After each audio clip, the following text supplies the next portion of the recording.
ಇಲ್ಲೇ ಅಂದ್ಬಿಟ್ಟು ಮತ್ತೆ ತಂದಿದ್ದೆ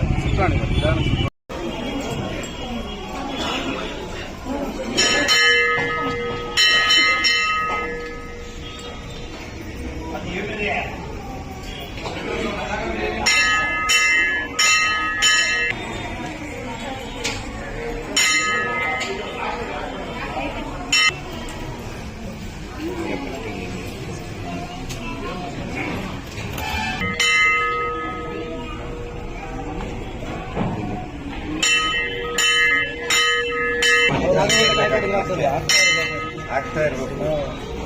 ಹಾಗೆ ನೀವು ಆಗ್ತಾ ಇರಿ, ಅವ್ರು ಆಗ್ತಾ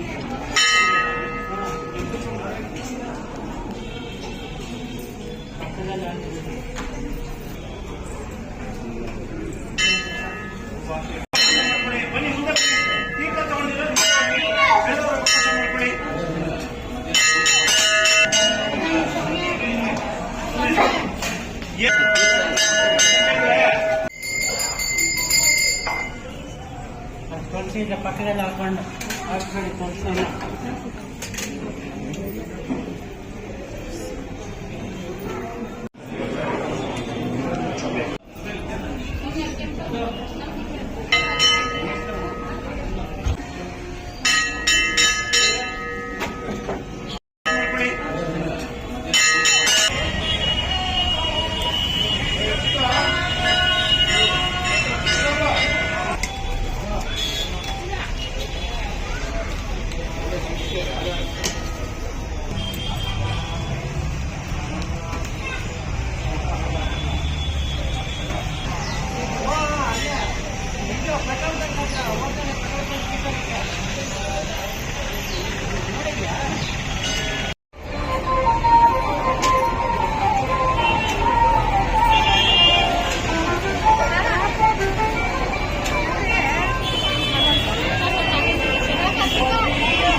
You see the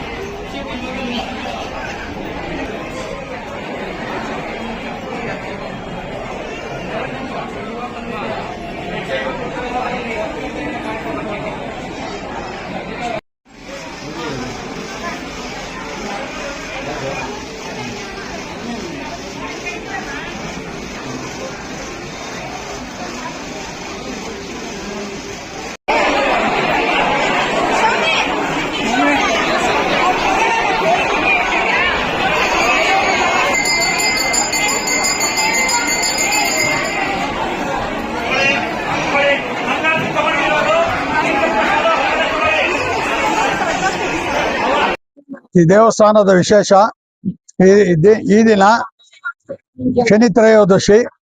13 ವರ್ಷಗಳಿಗೊಮ್ಮೆ ಈ ತ್ರಯೋದಶಿ ಬರ್ತೈತೆ. ಆ ತ್ರಯೋದಶಿ ಶನಿವಾರ ಅಮಾವಾಸ್ಯೆ ಬಂದಿರೋದ್ರಿಂದ ಜನಗಳು ವಿಶೇಷವಾಗಿ ಇವತ್ತು ದೇವಸ್ಥಾನದ ಕಾರ್ಯಕ್ರಮಗಳಿಗೆ ಹೆಚ್ಚಿನ ಜನಸಂಖ್ಯೆಯಲ್ಲಿ ಜನರು ಆಗಮಿಸಿದ್ದಾರೆ. ಬಂದ ಜನಗಳಿಗೆ ಬೆಳಗ್ಗೆಯಿಂದಲೂ ಸಹ ಪ್ರಸಾದ ವಿನಿಯೋಗ ನಡೀತಾ ಇದೆ. ಭಕ್ತಾದಿಗಳು ತುಂಬಾ ಸಂತೋಷದಿಂದ ಪ್ರಸಾದವನ್ನು ಸ್ವೀಕರಿಸಿ ದೇವರ ಕೃಪೆಗೆ ಎಲ್ಲರೂ ಪಾತ್ರರಾಗುತ್ತಿದ್ದಾರೆ. ಇದು ಒಂದು ಹೆಮ್ಮೆಯ ಸಂಗತಿ ಅಂತೇಳಿ ನಮ್ಮ ದೇವಸ್ಥಾನದ ವತಿಯಿಂದ ನಾವು ಮಾತನಾಡುತ್ತಿದ್ದೇವೆ. ನನ್ನ ಹೆಸರು ವೆಂಕಟಾಚಲರಾಜು. ನಾನು ದೇವಾಲಯದ ಕಾರ್ಯದರ್ಶಿಗಳು. ಇವರು ಮರಿಸ್ವಾಮಿ ಅಂತ ಹೇಳ್ಬಿಟ್ಟು ಇವರು ಅಧ್ಯಕ್ಷರು, ಇವರು ಸದಸ್ಯರು ದ್ವಾರಕಿನಾಥ್ ಅಂತ ಹೇಳ್ಬಿಟ್ಟು. ನಾವು ಈ ದೇವಸ್ಥಾನದ ಸುಮಾರು ವರ್ಷಗಳಿಂದ ಅಭಿವೃದ್ಧಿ ಪಡಿಸ್ಕೊಂಡು ಮುಂದುವರಿಸ್ಕೊಂಡು ಹೋಗ್ತಾ ಇದ್ದೀವಿ. ಚಿಕ್ಕ ವಯಸ್ಸಿಂದಾನು ಈ ದೇವಸ್ಥಾನಕ್ಕೆ ಬರ್ತಾ ಇದ್ದೀನಿ. ಇವತ್ತು ತುಂಬಾ ವಿಶೇಷ ದಿನ. 13 ವರ್ಷಕ್ಕೆ ಒಂದ್ಸರಿ ಬರೋ ಈ ಶನೇಶ್ವರ ಜಯಂತಿ ಎಲ್ಲಾರ್ಗು ತುಂಬಾ ಒಳ್ಳೇದಿದೆ. ಮತ್ತೆ ಕೆಲವೊಂದು ರಾಶಿಯವರಿಗೆ ಇದು ತುಂಬಾ ಶ್ರೇಷ್ಠ ಅಂತ ಹೇಳ್ತಿದ್ದಾರೆ. ಎಸ್ಪೆಷಲಿ ಕುಂಭ ರಾಶಿ, ಮೀನ ರಾಶಿ ಇವ್ರಿಗೆಲ್ಲ. ಸೊ ಆದಷ್ಟು ಭಕ್ತಾದಿಗಳೆಲ್ಲ ಇಲ್ಲಿ ಬಂದು ಸ್ವಾಮಿ ಕೃಪೆ ಪಾತ್ರರಾಗಿ ಮತ್ತೆ ಪ್ರಸಾದನ ತಗೊಂಡ್ ಹೋಗ್ಬೇಕು ಅಂತ ನನ್ಗೆ ಹೇಳ್ತೀನಿ. ಮತ್ತೆ ಬೆಳಗ್ಗೆಯಿಂದ ತುಂಬಾ ಜನ ಬರ್ತಾ ಇದ್ದಾರೆ. ಇಷ್ಟೊತ್ತಾದ್ರೂ ನೋಡಿ ಹಿಂದೆ ತುಂಬಾನೇ ಕ್ರೌಡ್ ಇದೆ. ಸೊ ಆ ದೇವ್ರು ಎಲ್ಲಾರ್ಗು ಒಳ್ಳೇದ್ ಮಾಡ್ಲಿ ಅಂತ ಈ ರೀತಿ ಕೋರ್ಕೋತಾ ಇದ್ದೀನಿ. Thank you. ಹೆಸರು ಅರುಣ. ಶನಿ ಜಯಂತಿ ಇದ್ರ ಶನೇಶ್ವರ ದೇವಸ್ಥಾನ ಪೂಜೆ ಚೆನ್ನಾಗ್ ನಡೀತು. ಎಲ್ಲಾ ರಾಶಿಗಳವ್ರಿಗೆ ಒಳ್ಳೇದಾಗ್ಲಿ ಅಂತ ಶನಿ ಮಾತಿನ ದೇವಸ್ಥಾನ ಪೂಜೆ ಮಾಡ್ಬೇಕು ಅಂತ ಬಂದ್ವಿ. ಇಲ್ಲಿ ತುಂಬಾ ಚೆನ್ನಾಗ್ ಆಯ್ತು ಪೂಜೆ. ಚೆನ್ನಾಗಿ ದೇವ್ರ ಅರ್ಚಕರು ಪೂಜೆ ಎಲ್ಲ ಚೆನ್ನಾಗ್ ಮಾಡಿದ್ರು. ಅಭಿಷೇಕ ಎಲ್ಲ ಚೆನ್ನಾಗ್ ಮಾಡಿದ್ರು. ದೇವಸ್ಥಾನ ಎಲ್ಲಾರ್ಗು ಯಾರಿಗೂ ತೊಂದ್ರೆ ಇಲ್ಲ. ಪ್ರಸಾದ ವಿನಿಯೋಗ, ತೀರ್ಥ ಪ್ರಸಾದ ವಿನಿಯೋಗ ಎಲ್ಲ ಆಯ್ತು. ವಿಶೇಷ ಏನಿದೆ? ಶನಿ ಜಯಂತಿ ಏನ್ ವಿಶೇಷ? ಶನಿ ದೋಷ ಇರೋರ್ಗೆಲ್ಲ ಪರಿಹಾರ ಆಗ್ಲಿ ಅಂತ ವಿಶೇಷ ಆಗುತ್ತೆ.